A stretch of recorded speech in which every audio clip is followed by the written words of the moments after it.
ผลของประชุมสมัยสามัญของรัฐบาลประจำเดือนมิถุนายน 2025 สรุปเวียกงานพลเด่นและทิศทางแผนการในวันที่ 25 มิถุนายน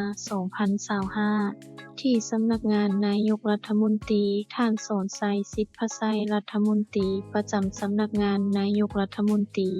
โฆษกรัฐบาลได้แถลงข่าวต่อสื่อมวลชนเกี่ยวกับผลของประชุมสมัยสามัญของรัฐบาลประจำเดือนมิถุนายน 2025 ว่ากองประชุมได้ไขขึ้นในตอนบ่ายวันที่ 24 และอัดลงในตอนบ่ายของวันที่ 25 มิถุนายน 2025 ภายใต้การเป็นประธานของท่านสอนชัย ศรีพันดรนายกรัฐมนตรีมีบรรดาท่านรองนายกรัฐมนตรี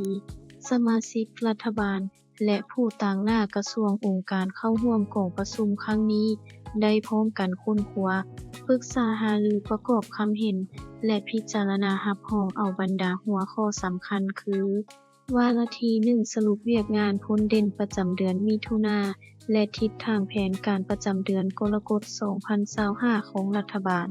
สรุปตีราคาการจัดตั้งปฏิบัติเวียกงานเฉพาะกิจ 19-6 เดือนต้นปีและทิศทางแผนเวียกจุดสูง 6 เดือนท้ายปี 2025 สภาพพลเด่นเวียกงานป้องกันชาติป้องกันความสงบและเวียกงานการต่างประเทศแผนการรับมือกับภัยพิบัติโดยเฉพาะการเกียมรับมือกับน้ำท่วมการกระเกียมแนวพันธุ์แผนการผลิตฤดูฝนการซ่อมแปลงบูรณะเส้นทางชลประทานการบริหารจัดการน้ำอยู่บรรดาเขื่อนต่อการสรุปเวียกงานพลเด่นประจำเดือนมิถุนายน 2025 กองประชุมได้ตีราคาถึงแม้นว่าสภาพการสากลและภาพพื้นยังสืบต่อผันแปรไปอย่างสับสนและขาดเดาได้ยากบวกกับสภาพภายในประเทศมีฝนตกหนักเฮ็ดให้น้ำท่วมน้ำไหลสุพาให้มีผลเสียหายทางชีวิตและทรัพย์สินอยู่บางท้องถิ่นแต่รัฐบาลได้สุมใส่จัดตั้งปฏิบัติบรรดาเวียกจุดซุ่มและมาตรการที่กำหนดไว้มีผลสำเร็จหลายด้านเป็นต้นทั่วประเทศสืบต่อรักษาได้เสถียรภาพทางด้านการเมืองอย่างหนักแน่นสังคมมีความสงบและเป็นระเบียบเรียบร้อยโดยพื้นฐานสามารถจัดเก็บรายรับเข้างบประมาณได้ 36,540 ตื้อกีบเท่ากับ 54 ของแผนการปีแผนรายจ่ายปฏิบัติได้ 24,572 ตื้อกีบเท่ากับ 34 ของแผนการปีคลังสำรองเงินตราต่างประเทศสามารถกุมการนำเข้าบ่หลุด 5 เดือนสามารถชำระหนี้สินทั้งภายในและต่างประเทศตามแผนได้สืบต่อสุมใส่บูรณะซ่อมแปลงเส้นทางหลวงแห่งชาติบรรดาเส้นทางที่ได้รับผลกระทบจากภัยพิบัติและเส้นทางเข้าหาแหล่งท่องเที่ยวให้สามารถเที่ยวไปมาได้สะดวกขึ้นได้สุมใส่ปรับปรุงสภาพแวดล้อมการท่องเที่ยวเป็นต้นสถานที่ท่องเที่ยวและสิ่งอำนวยความสะดวกต่างได้สืบต่อปฏิบัติเงินอุดหนุนให้ครูอาสาสมัครดำเนินการสอบเส็งจบสั้นได้กระเกียมสร้างเงื่อนไขต่างให้แก่งานมหกรรมกีฬาแห่งชาติที่จะจัดตั้งในท้ายปีนี้อยู่นครหลวงเวียงจันทน์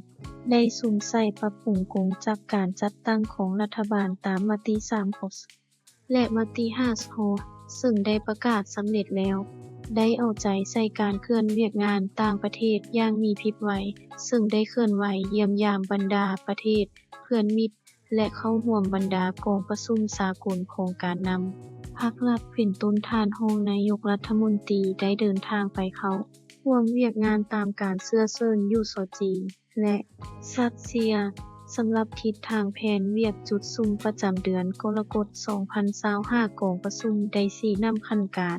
ท้องถิ่นและภาคส่วนเกี่ยวข้องเอาใจใส่บรรดาเวียกงานสำคัญดังนี้สืบต่อจัดตั้งปฏิบัติเวียกงานป้องกันชาติป้องกันความสงบทั่วปวงชนโหบด้าน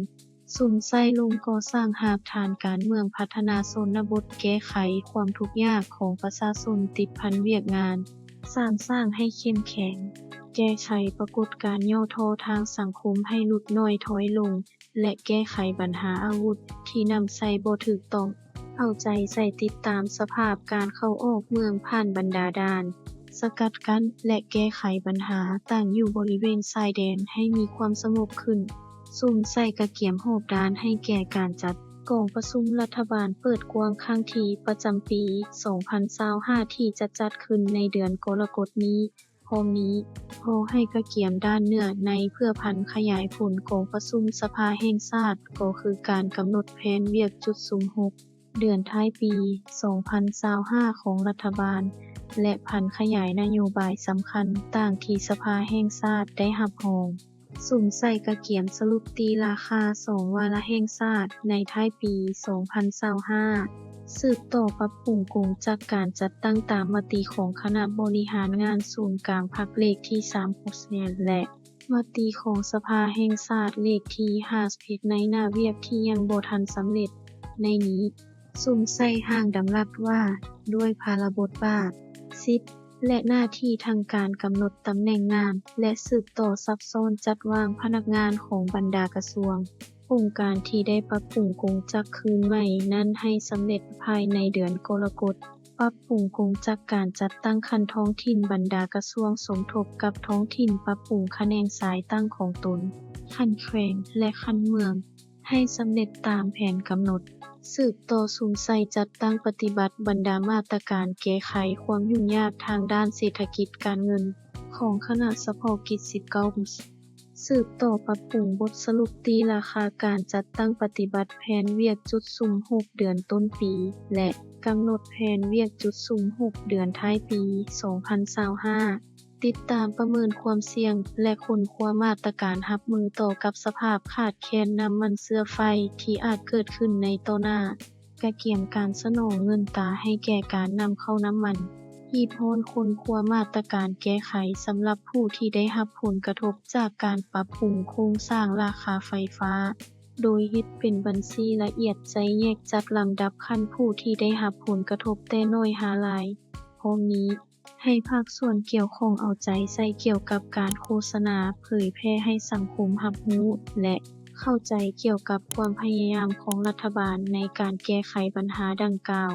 สุ่มใส่ให้การช่วยเหลือฉุกเฉินเบื้องต้นให้แก่ประชาชนอยู่ท้องถิ่นที่ได้รับผลกระทบจากภัยพิบัติในฤดูฝนรวมถึงการกระเกียมแผนฟื้นฟูหีบด่วนหลังภัยพิบัติโดยให้กระทรวงเกี่ยวข้องสมทบกับแขวงที่ได้รับผลกระทบเก็บกำข้อมูลผลเสียหายที่จะต้องเร่งให้การช่วยเหลือและฟื้นฟูสุ่มใส่ปรับปรุงซ่อมแปลงเส้นทางที่เปเพให้นำใช้ได้อย่างเป็นปกติในระยะฤดูฝนโดยติดตามสุขอยู่การจัดตั้งปฏิบัติของท้องถิ่นภายหลังที่ได้มอบเวียกดังกล่าวให้ท้องถิ่นรับผิดชอบทางค้นคว้าปรับปรุงกลไกต่างที่เห็นว่ายุ่งยากให้ว่องไวขึ้นกว่าเก่าติดตามเฝ้าระวังและปรับปรุงการบริหารจัดการบรรดาอ่างเก็บน้ำหยุดแต่ละเขื่อนให้ดี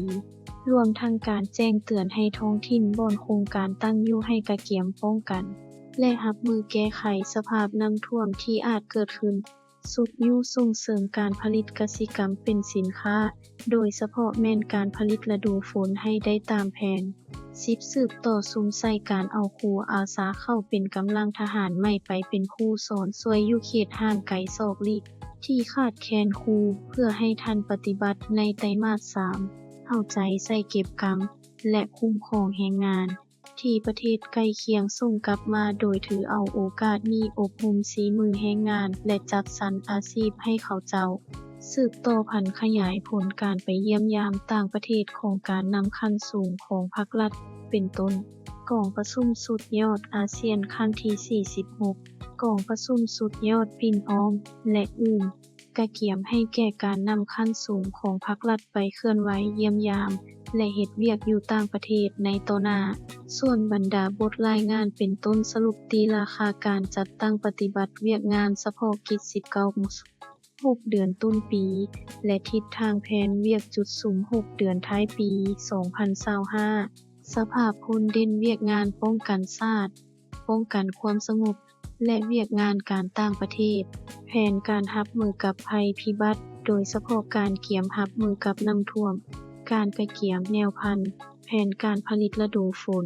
การซ่อมแปลงบูรณะเส้นทางชลประทานการบริหารจัดการน้ำอยู่บรรดาเขื่อนกองประชุมได้ชี้นำภาคส่วนเกี่ยวข้องป ปรับปรุงตามคำเห็นของสมาชิกรัฐบาลโดยเฉพาะการกำหนดทิศทางแผนการในต้นหน้าให้ละเอียดชัดแจ้ง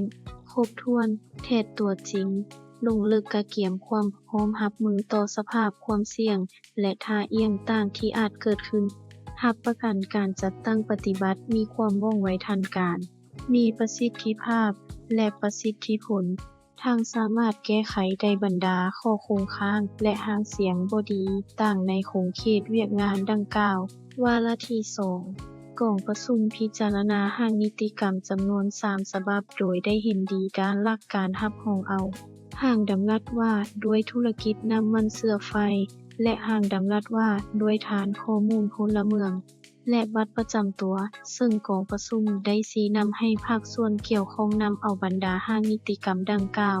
ไปปรับปรุงตามการประกอบคำเห็นของสมาชิกรัฐบาลสำหรับห้างยุทธศาสตร์การพัฒนาเศรษฐกิจสังคม10 ปีและวิสัยทัศน์ฮอดปี 2045 ของสปลาวกองประชุมชี้นำให้สืบต่อค้นคว้าจัดสัมมนาและปรับปรุงห้างยุทธศาสตร์ดังกล่าวแล้วจึงเสนอรัฐบาลพิจารณาในขั้นต่อไปพิธีจุดทำลายยาเสพติดจำนวนมหาศาลเนื่องในโอกาสวันสากลต้านยาเสพติดครบรอบ 38 ปี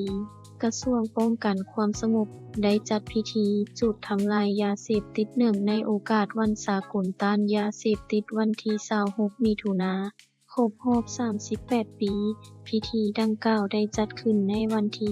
26 มิถุนายน 2025 อยู่ที่บ้านโนนสะอาดเมืองไสธานี นครหลวงเวียงจันทน์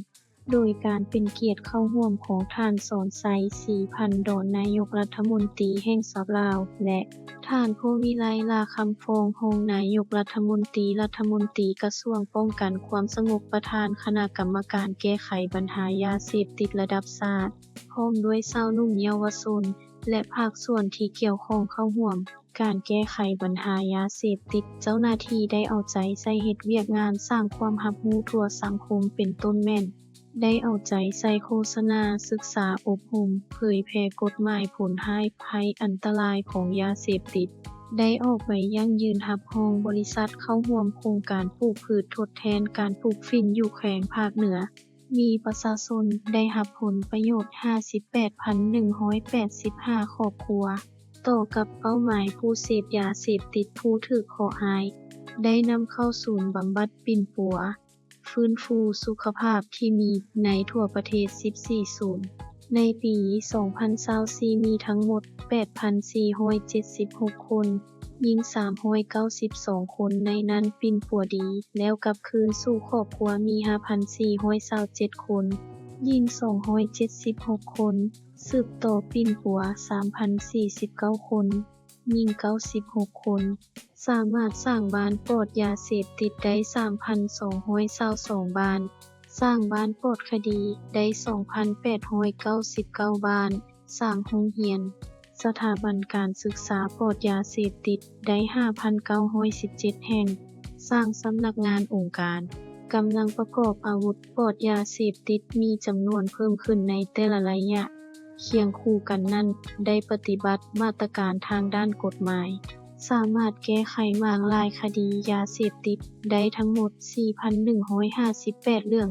จับผู้ถูกหาได้ 6,297 คนยิง608 คนสามารถยึดยาเสพติดพาหนะและทรัพย์สินอื่นเป็นจำนวนหลวงหลายเนื่องในโอกาสวันสากลต้านยาเสพติดครบรอบ 38 ปี 26 มิถุนายน 1987 26 มิถุนายน 2025 เนื่องในโอกาสวันสากลต้านยาเสพติดครบรอบ 38 ปี 26 มิถุนายน 1987 26 มิถุนายน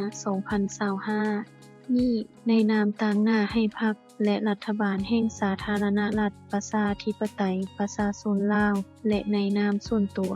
ข้าพเจ้าขอนำเอาความเยี่ยมยามถามข่าวอันอบอุ่นความสามัคคีหักแพงอันสนิทสนมมายังประชาชนเพื่อนมิตรสหายนายและพลทหารนายและพลตำรวจและพนักงานราชการในขอบเขตทั่วประเทศ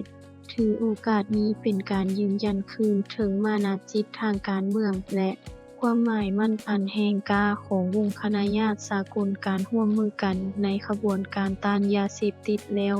ยังเป็นโอกาสอันดีที่พวกเราจะได้พ้องกันทบทวนและสังเกตตีราคาคืนเกี่ยวกับผลสำเร็จและปัญหาข้อคงค้าง โดยเฉพาะในการจัดตั้งปฏิบัติวาระแห่งชาติว่าด้วยการแก้ไขปัญหายาเสพติด 2021-2025 ใน 1 ปีผ่านมา